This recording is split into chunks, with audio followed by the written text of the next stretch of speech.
Hello everyone, Yesh here, and today we're going to be talking about Thor: The Dark World, the second film in the Thor series of the MCU, and the second film to come out after Avengers, after all the hype has kind of died down, but now we live in a world where Avengers is the biggest thing on the planet, we're aware of its existence, and everybody now sees Marvel as this big juggernaut where we have faith that they'll deliver on some great films now because they have.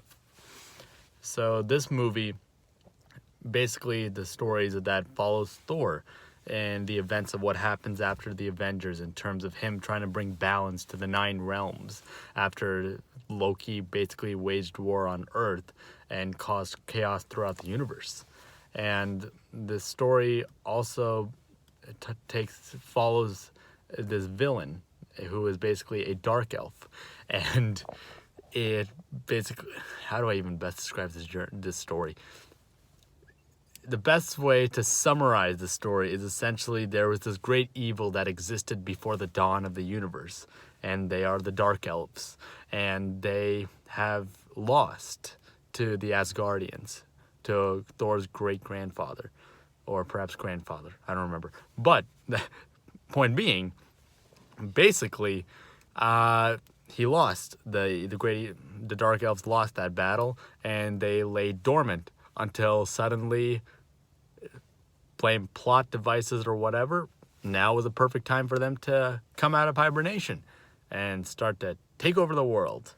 Well, I guess the best explanation is that there's this whole thing with the ether, which is an infinity stone, and Natalie Portman's character somehow coincidentally comes across this ether and then activates it coincidentally, and then that's what leads to the dark elves coming out of hibernation, because now the ether has risen and it calls to them to come out and start to take over the universe again.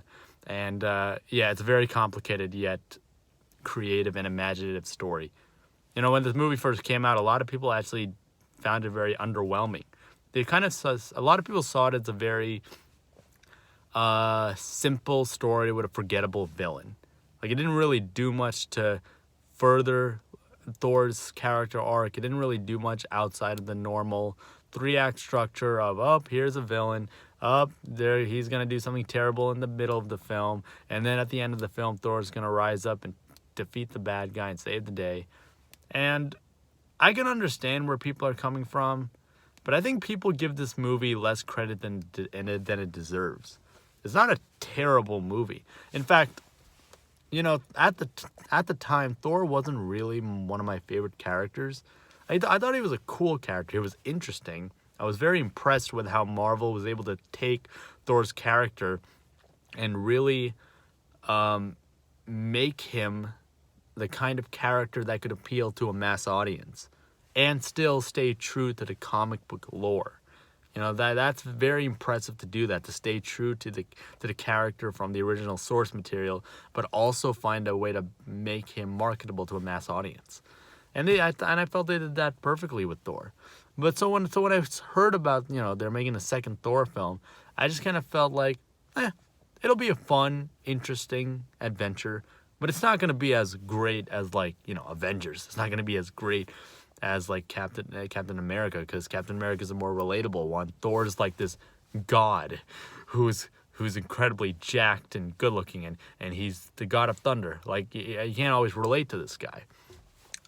But I feel like, I remember, so I went into this film with low expectations, just kind of expecting a fun special effects action adventure film. And honestly, I was surprised by how good this film is.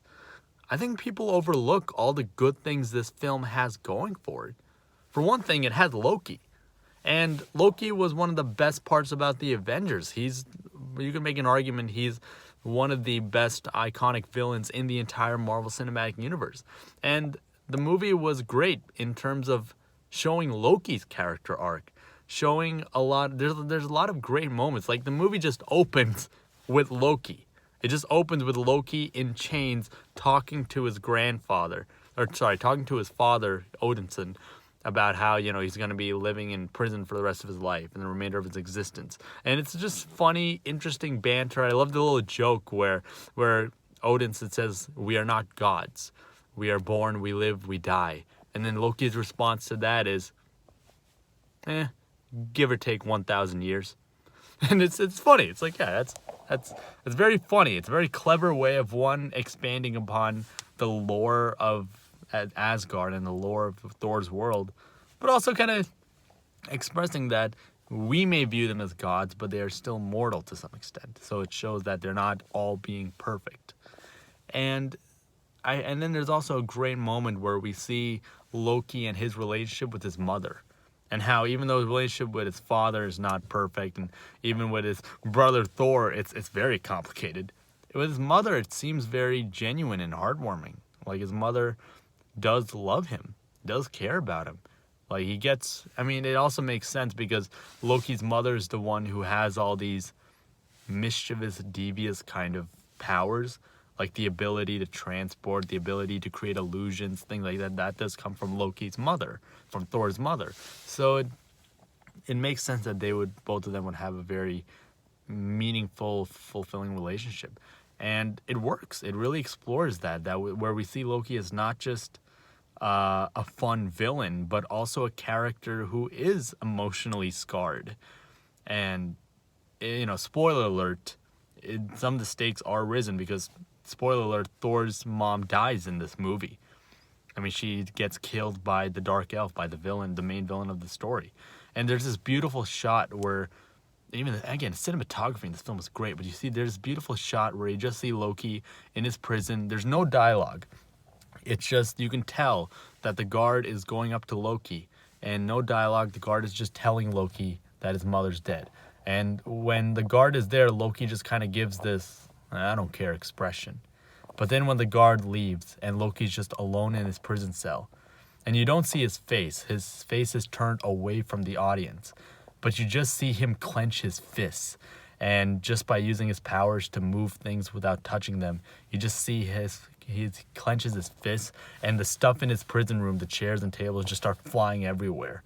And you see that, and it's a beautiful scene. I mean, there's no dialogue. It's just music playing in the background, and you don't even see Loki's face, but you can feel how devastated that his mother died and how much that breaks him. And then you see that there's more to Loki's character than just this fun, crazy villain from Avengers, but this character who truly is broken. And it really plays upon this, like, I know he's a bad guy, but you feel for him. And so it plays on your emotions even more because he is the mischievous trickster.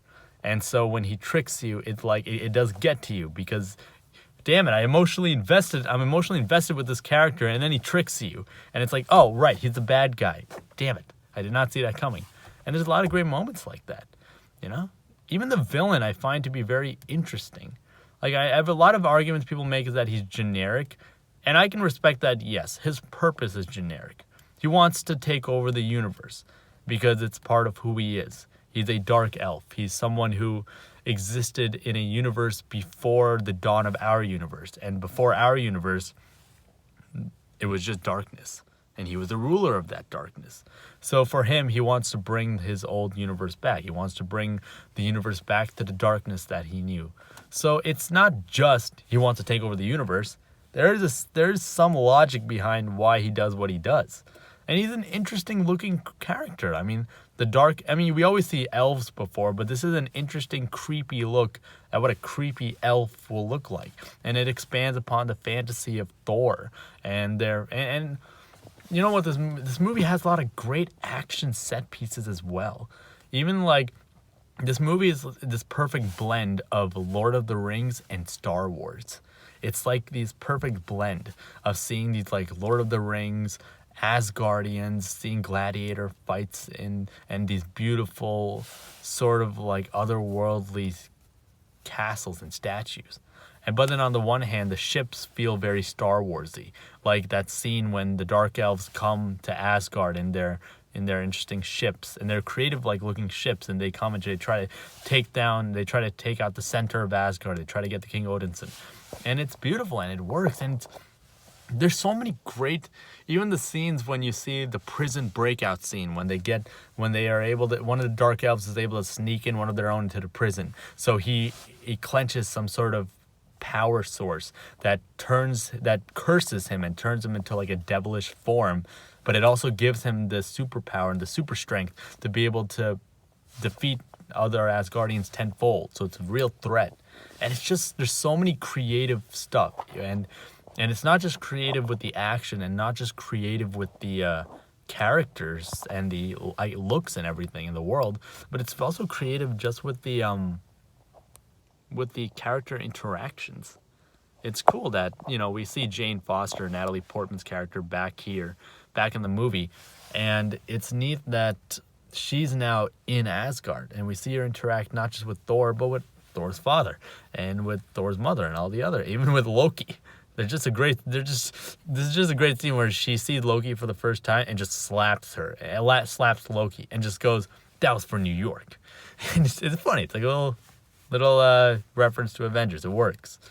And it is really cool in that way. And I guess the more I think about it, the biggest selling point with this movie is Thor and Loki.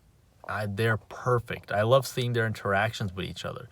There's always some creativity with how they interact, how they are with each other. You see that complexity. You see that Thor, there is drama in this movie, believe it or not, Thor hates his brother and wants to believe that there's some, but at the same time, he wants to believe there's some good in him. Because they've had a whole childhood where they fought alongside each other. And he wants to believe that Loki is still good, but he knows that Loki is a trickster, that he's mischievous, and after everything he did in Avengers, that he just can't ever be trusted.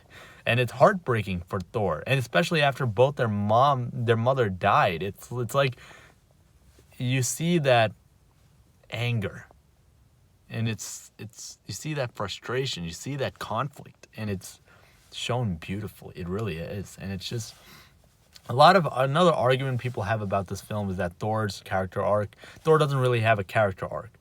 But the argument to that is he did. It was in the first Thor film. This film isn't about Thor, as it is more about a new threat that Thor has to face, a new challenge that's not as simple as just taking a hammer and smashing him with it and problem solved. I know, I guess I'm going to spoil the movie anyway, but the end battle is so creative and interesting because it uses portals. So as he's fighting the bad guys, the portals sort of open up and close by themselves. And so he ends up traveling in different worlds and different places. And there's a lot of creativity and imagination with that. And it works because of that. I think this movie is I wonder why people don't like this movie. It's creative. It has different stuff with it. It has a lot of imagination. It does hit a lot of interesting points that makes this a really cool film to see. I guess after Avengers, people wanted more of variety in terms of the kinds of stories. Like, people, I guess, got tired of the same 3-act structure, but I felt it was creative enough. And you love the characters and you love the actors in their roles enough to where you could enjoy it. So, yeah, those are my 2 cents. I think this movie gets a lot more hate than it deserves. And honestly, you should check it out. It deserves to be a part of the MCU. So, yeah, take care.